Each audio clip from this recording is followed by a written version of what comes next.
गीता का 14वां अध्याय।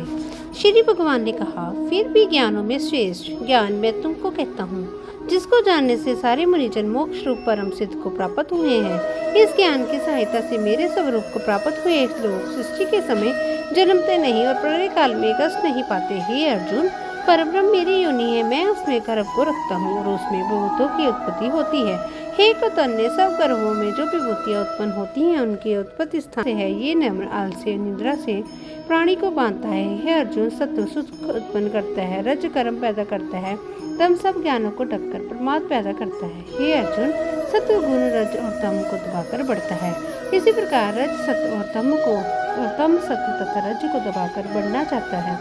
इस देह में इंद्रियों द्वारा जब ज्ञान का प्रकाश उत्पन्न हो तब समझिए सत्वगुण की विशेष वृद्धि हुई है। हे कौतन्य, रजोगुण की वृद्धि में लोभ पुण्य कर्म का फल भी सात्विक कलंक रहित होता है। राजस कर्म का फल दुख और तामस कर्म का फल अज्ञान है।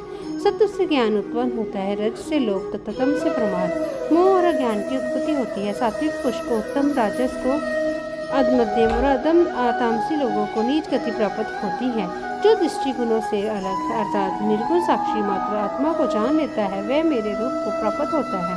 जो देशी में उत्पन्न होने वाले समान जिसको सुख दुख समान है और गुणों के कर्म होते ही रहते हैं, ये जानकर जो निश्चिंत रहता है और वह कभी विचलित नहीं होता, जिसको सुख और दुख, मिट्टी पत्थर और स्वर्ण, प्रिय और अप्रिय, निंदा और स्तुति समान है, जो धीर है, जिसने सभी बखेड़े छोड़ दिए हैं, उसे गुणातीत कहते हैं। जो अनन्य भक्ति से मुझे पूजता है वे तीनों गुणों को जीतकर ब्रह्म भाव को पाता है, क्योंकि ब्रह्म का और विकार रहित मोक्ष का और सनातन धर्म का और अखंड सुख का भंडार मैं ही हूँ।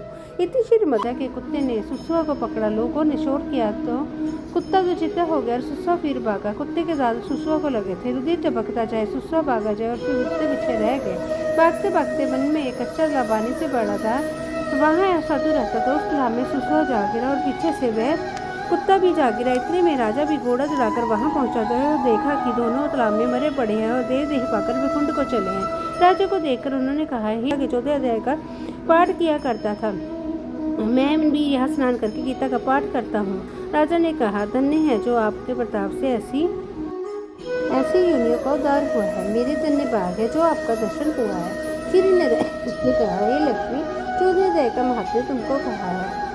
जय श्री कृष्ण। वीडियो अच्छी लगी हो तो वीडियो को लाइक करें और सब्सक्राइब करें। जय श्री कृष्ण।